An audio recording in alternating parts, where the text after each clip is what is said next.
Sebelum lanjut, jangan lupa subscribe dulu channelnya, dan nyalakan lonceng notifikasi, agar tidak ketinggalan update video Islami terbaru, dari channel Termometer Islam.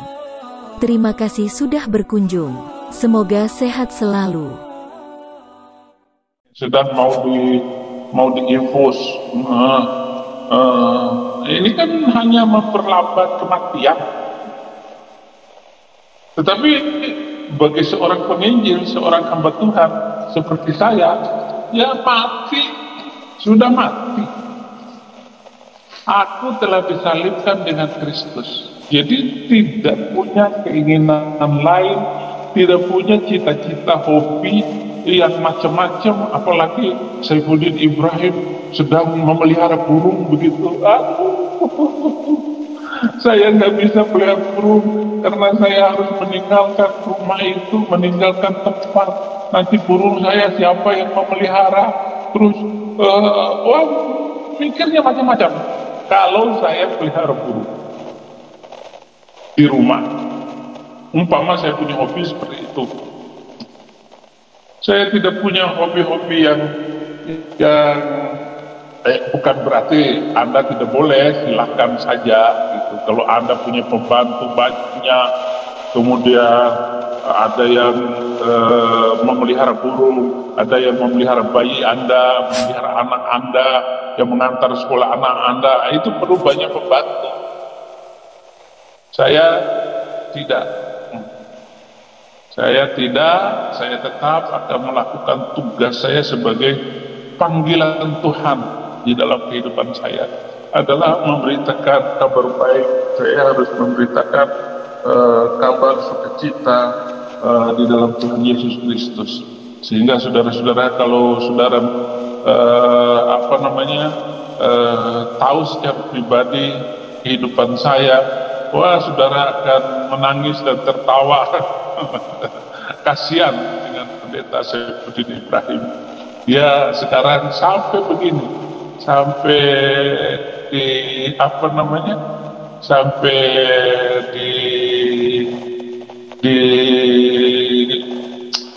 masuk rumah sakit, masuk penjara. Pendeta Saifuddin Ibrahim masuk penjara dan hampir mati dikeroyok teroris gitu.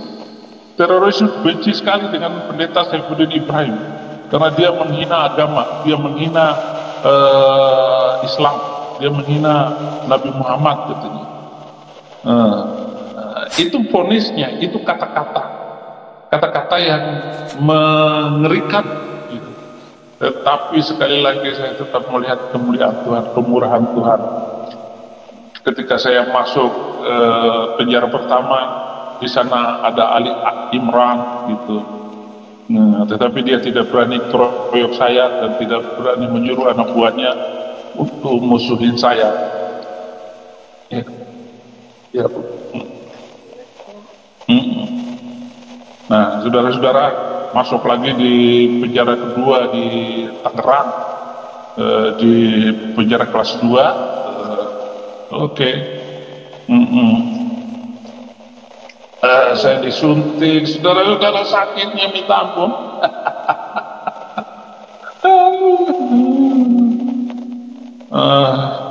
Terus di penjara itu tidak ada teroris yang ini berani, cuman orang-orang yang kesurupan beragama banyak sekali di situ dan berusaha untuk melawan saya. Tetapi Tuhan punya cara semua. Tuhan membuat ada 5 orang Bima di penjara itu terima Yesus, dan dia jadi pengawal saya. Dan orang-orang Bima ini loyal sekali kalau urusan ada sesama Bima yang yang masuk penjara, dia loyal sekali. Tinggal saya suruh saja anak buah itu untuk itu ngancam saya. Ya.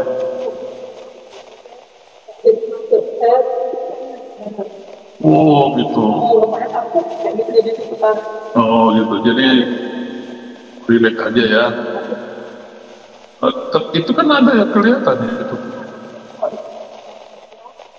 Oh. Oke.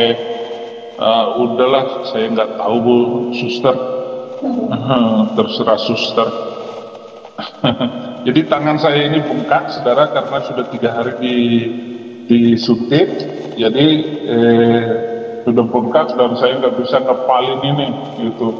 Saya kira ini tujuan Tuhan, tangan saya dibikin bengkak begini, nanti kalau keluar biar orang ketakutan melihat tangan saya, kalau kepalin orang sudah takut duluan, wah itu tangannya besar kayak begitu. Ini ya. Oh begini ya. Oh, suster bilang saya disuruh begini-begini. Haleluya. Nah, sampai di mana tadi kita ngomong tadi? Oh, teroris. Di penjara ketiga, yaitu penjara kelas 1 Tangerang, setelah saya dipindahkan. Ini penjara ini mungkin ada lebih dari 7 bulan saya tinggal di dalam penjara ketiga ini, ketemu dengan 5 orang teroris Sarinah, bom Sarinah dulu itu. Oh, dia hampir tiap hari dia sering dihina, dipitnah. Apalagi saya bilang nggak masuk akal fitnahan mereka. Pertama bilang saya kena COVID, mati. Setelah saya bikin klarifikasi di video, halo kafir, halo munafik, saya masih sehat. Dia bikin lagi. Bagaimana? Ustadz Jaya ditangkap, mati tanggal 4, sudah mati tanggal 4, ditangkap tanggal 12. Dia berantem dengan saya dikeroyok, gitu. Dikeroyok, didorong-dorong, dijepit saya. Tapi mereka nggak berani pukul benar-benaran, gitu. Hanya didorong-dorong dan disikut. Ya saya jatuh lah, dikeroyok 5 orang, gitu. Mereka masih muda semua, gitu. Mereka masih muda semua. Saya sudah umur 55 tahun, sudah 54 tahun waktu itu. Tapi saya harus tetap bahagia di dalam keadaan apapun, walaupun dikeroyok seperti itu. Dan akhirnya, saudara, saya harus mengakali mereka, bagaimana saya bisa berdialog dengan dia. Mereka nggak mau bertemu, ngobrol apa, nggak mau juga. Sampai akhirnya, saudara-saudara, saya harus melatih 50 orang napi di dalam penjara itu. Dan setiap hari saya perlu 50 bungkus nasi. 50 bungkus nasi karena melatih 50 orang napi untuk meninjil. Oke, saya harus melatihnya. Dan ternyata teroris ini yang menyiapkan 50 bungkus nasi. Dan setelah dia tahu bahwa yang membeli 50 bungkus nasi ini adalah pendeta Saifuddin Ibrahim, baru dia diam. Mamon mengalahkan teroris. Jadi mamon itu, kata Tuhan Yesus, pakailah mamon untuk pergaulan. Jadi kalau kamu punya kelebihan sedikit, buang 10.000, 20.000, kasihkan ke siapa. Oke. Bagaimana?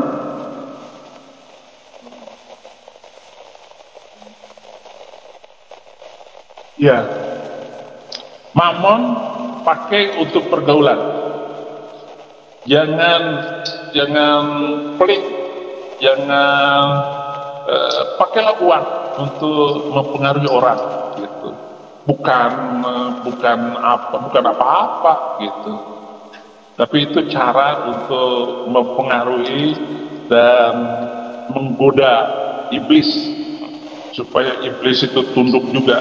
Dan setelah mereka tahu bahwa yang membeli 50 bungkus nasi setiap Senin dan Kamis itu adalah pendeta Saifuddin Ibrahim dan timnya, barulah teroris itu diam.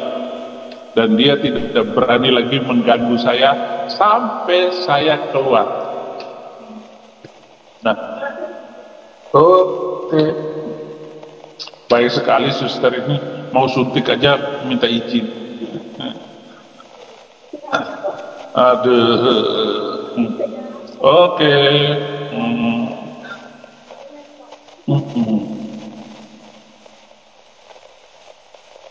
Hmm. Rupanya memang kulit ini sudah tua ya, susah, suntiknya saja susah masuk. Tapi di dalam Tuhan kita tidak pernah takut dengan apapun. Kalau suntik, kalau COVID sekarang yang menimpa saya ini harus membuat saya meninggal, ya serahkan nyawamu kepada Tuhan. Berikanlah kasih karunia itu menyelesaikan segala urusannya. Ya saudara-saudara, jadi dalam kamar saya tetap pakai ini masker itu. Saya harus minum madu, saya harus banyak makan, nggak ada diet di sini. Kalau diet ini kurang bagus untuk COVID. Jadi saudara-saudara coba lihat itu, 2 orang dokter sudah ya. Aduh.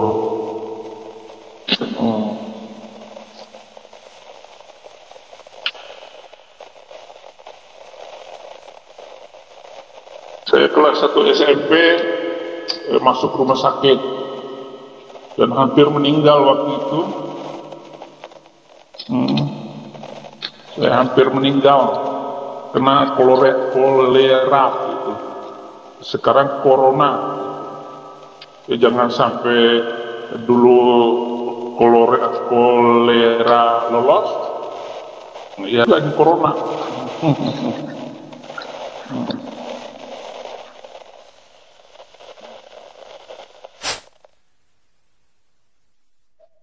Sudah enggak? Sudah bisa masuk?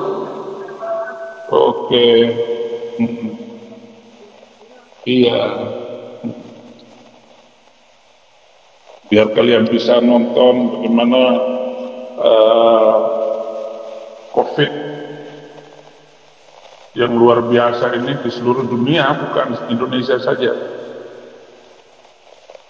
Bagaimana COVID ini telah mengubah dunia, mengubah ilmu kesehatan, membuat manusia untuk mencari obat. Jadi kalau bisa nggak usah masuk rumah sakit, 1 pil diminum langsung sembuh. Tapi apa ada? Kita nggak tahu bagaimana kecanggihan masa depan ini dengan pengaruh COVID yang luar biasa, membuat para ilmuwan untuk mencari solusi obat kesehatan yang canggih, karena ini salah satu wabah virus yang hebat di dunia hari ini. Beberapa juta manusia mati karena COVID. Tapi bagi kita tidak pernah ragu, kita tidak takut dengan COVID.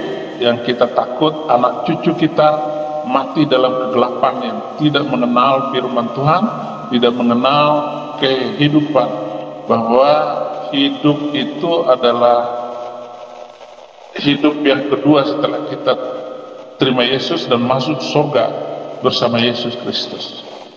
Orang kalau nggak kenal itu, ya percuma dia hidup cuma sebentar di dunia dan dia akan mati binasa di neraka. Itu yang lebih penting pesan saya di sore hari ini. Terima kasih banyak, karena nanti sebentar lagi saya akan ada 2 Zoom yang akan saya laksanakan, Zoom live di thank you. thank you.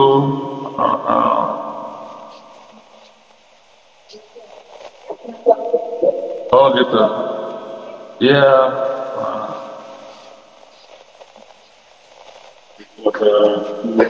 Ini 2 kantong infus ya hari itu untuk masukkan vitamin, untuk masukin obat, untuk masukin bahan makanan gitu. Tapi ya saya masih harus makan, saya harus kumur-kumur pakai betadine, saya harus minum vitamin D, vitamin C, dan vitamin E gitu, supaya tidak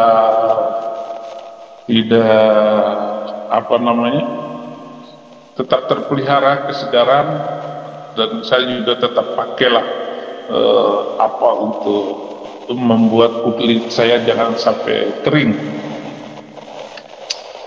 Terima kasih atas doa Anda seluruhnya, semuanya gitu ya. Ini banyak sekali yang komentar supaya saya cepat sembuh, bekerja di ladang Tuhan. Semangat Pak Saifuddin, Tuhan menyertaimu. Di Arya mau tanya, ya tanya saja di Arya. Semoga Allah masih memberi umur panjang dan memberi hidayah. Bertaubatlah. Ya saya sudah bertaubat. Saya taubat kepada Yesus Kristus. Bertaubat itu bukan kepada nabi palsu dan Tuhan yang tidak dikenal. Itu enak aja. Jona Banana, agar keluarga Pak Saifuddin, anak-anak, waduh larinya cepat sekali.